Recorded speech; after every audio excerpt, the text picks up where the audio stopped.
Mr. Asselin, you had two papers. One was the new North Star paper that talked about the need for a new industrial strategy for intangible economy, in which IP obviously is a critical part of.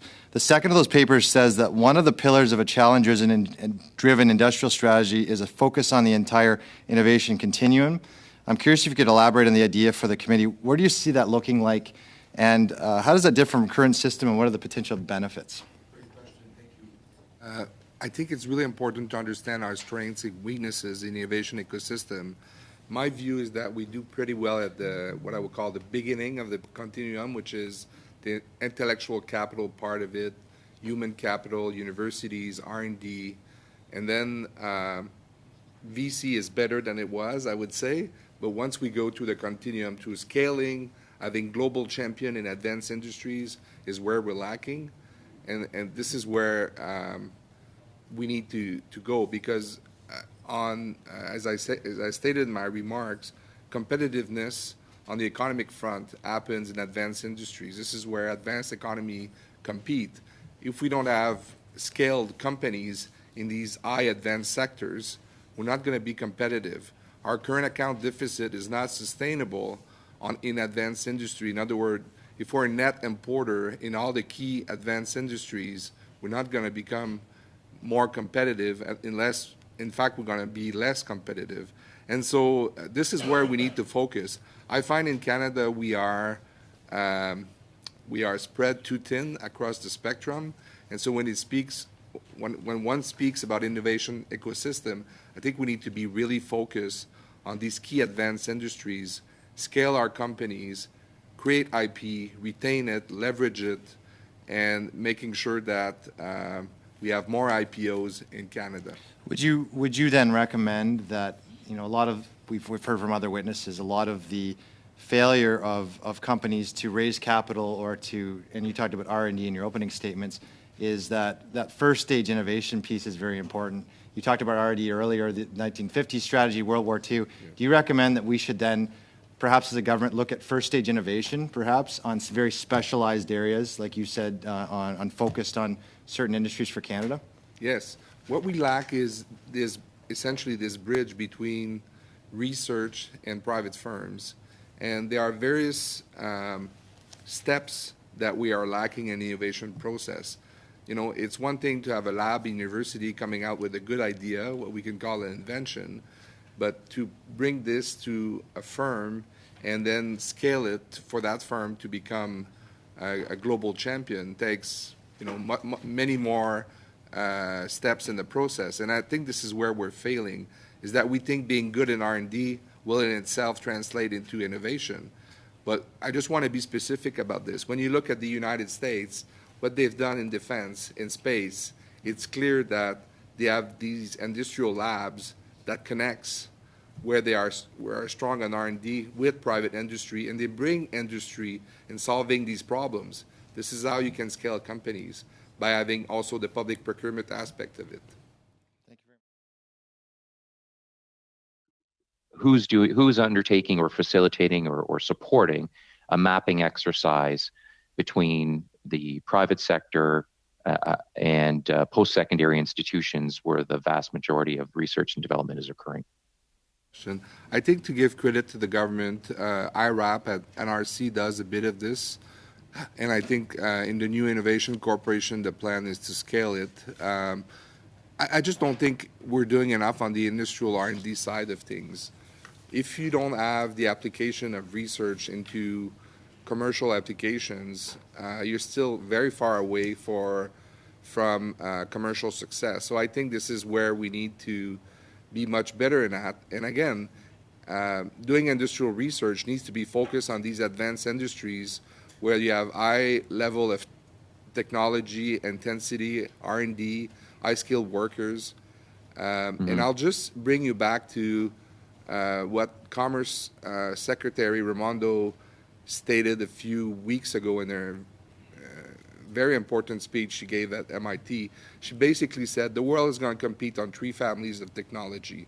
First is computing-related technology, AI, quantum, microelectronics. Second is biotech, and third is clean tech. This is where we'll need to compete. If we're not there, as a country, we're gonna struggle going forward, in my opinion. In Quebec, a rather interesting model indeed. With respects to value associations, I'm not sure if you've heard of them. They're innovative. Quebec, for example, and it works well. There's also the technology transfer centers in Quebec that are quite successful as well. I don't know if there is anything comparable in the government, comparable to those small companies, and I'm talking about the federal government, of course. To the best of your knowledge, do those types of tools exist? With respect to IP, we don't have a mechanism for transferring technology at the federal level, to the best of my knowledge. And as I tried to explain in my opening remarks, the universities have that responsibility. Some have taken that up, including like Waterloo, for example, but more intensive research needs to be done. It's almost unfair to ask the universities to bear that burden because their mandate is to focus on research. So trying to get out into the markets and commercialize this, that's not their job. So that's why I come back to the idea of corporate lobs, because that's where we could bring research and development together to deal with the industrial issues that need solving. And that's what economic growth is. And we saw the growth in the 70s. We saw the labs that were created at the time. Now we've lost them because they were deemed too risky financially, but they weren't replaced. And so I know in Quebec there is a more sophisticated, innovative model that exists. It focuses on transfer technology.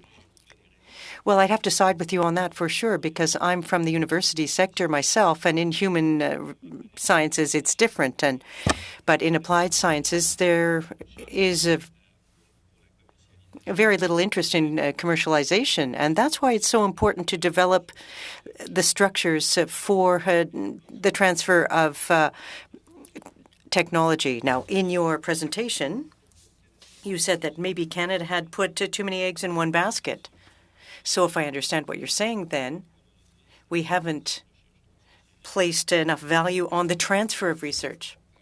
Answer. Well, applied research that we can bring into the real economy is important. Research and development is important in and of itself, but from a scientific perspective and from at a university level, that's not the objective, but we need to take it farther. The government needs to be intentionally involved so that it can be an important link in this industrial chain. It's what the Germans are doing with Max Planck's, among others. It's what the Netherlands are doing in agriculture. They're the second largest exporter. And it's half the size of New Brunswick, and it's the second largest exporter. That's what the U.S. is doing in defense with DARPA, NASA. We didn't create those institutions. We've got a National Research Council that dates back to the 50s. It hasn't been renewed. And the government is looking at some options, I think, but we need to move forward with this new geopolitical situation. That's where we're going to generate economic growth in science and technology, and how we take it to the economy. If we don't focus on that, then I think we won't make progress. And the role of your committee in this regard is very important. I'd like you to know what we can do in the mid and long term at the government level to have a better link between the actual technology and research and commercialization. Well, I think we need to see some incentives, because what we're seeing at present is researchers, they're like small and medium-sized businesses. They work on the things they want to work on. That's the way the system's designed.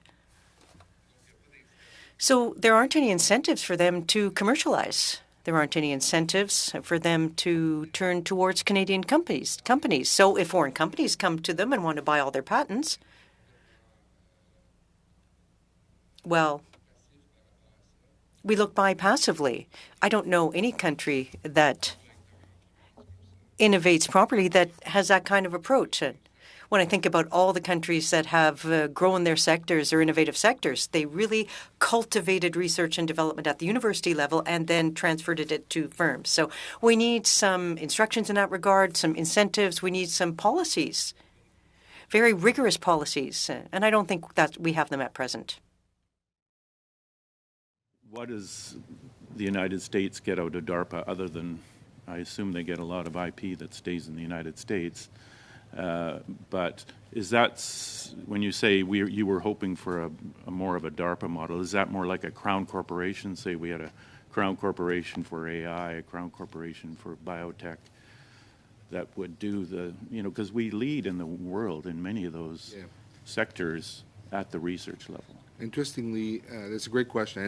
Interestingly, the U.S. is replicating DARPA in key sectors. These advanced industries I mentioned, they have ARPA-E for energy, which deals with clean tech, and they have now ARPA-H that deals with biomanufacturing, essentially biotechnology. And these institutions are independent, very agile, very nimble. They are led by scientists. And the genius of it is they bring industry and researchers together to solve real industrial problems that they are after able to translate into American companies. Just think about where Boeing and Lockheed Martin were 50 years ago before DARPA existed, and what they are today is because they were able to absorb that technology, that they work with the government. So what DARPA did essentially, it de-risked private investments in very expensive breakthrough technologies. So breakthrough technology is a risky business. Sometimes it works, sometimes it doesn't. And the genius of DARPA is that it tries not to do incremental innovation. It does only breakthrough innovation. In other words, if it's not crazy enough, they won't do it. And that's why it works. In Canada, culturally, we've never done that. And I think this is where the world is going. And I don't see the reasons, if we're so good at invention, supposedly, why we could not compete and create that model. Now, could it be a bit different, more adapt to Canadian institutions? Sure. But the idea, is, to me, is very straightforward. Are the benefits that are, just accrued by being involved, but we need to be focused. Robert, what's the barrier to doing that? May I add two dimensions to this that I think are really important? The first is public procurement. We have amazing global champions in advanced industries. I'm thinking about CAE, Bombardier, I'm thinking about MDA in space. They get money from NASA, from the Pentagon, but they don't get anything from DND, they don't get anything from our space agency, or very little if they get any. Why are we thinking like this? No other country does this. We have to change the way we encourage our own global champions. Eric Martel, the CEO of Bombardier, was telling me he's selling, the Pentagon is in love with their planes because they are small, very technologically advanced, and here we are in Canada not buying any of them, including for our own Prime Minister who travels a lot. So I think that's an aspect. The other aspect I want to raise, and you'll be, I hope, sympathetic with this, is pension funds. Our pension funds invest less than, Kim raised this, in Canadian private equity, they have had less than 3% of their portfolio. How crazy is this? How can we don't change the incentives for this to change? This is Canadian capital by Canadian taxpayers wanting a return on their pensions. We're sending this money all the way. I think this is an easy fix on both fronts, but we're not doing them.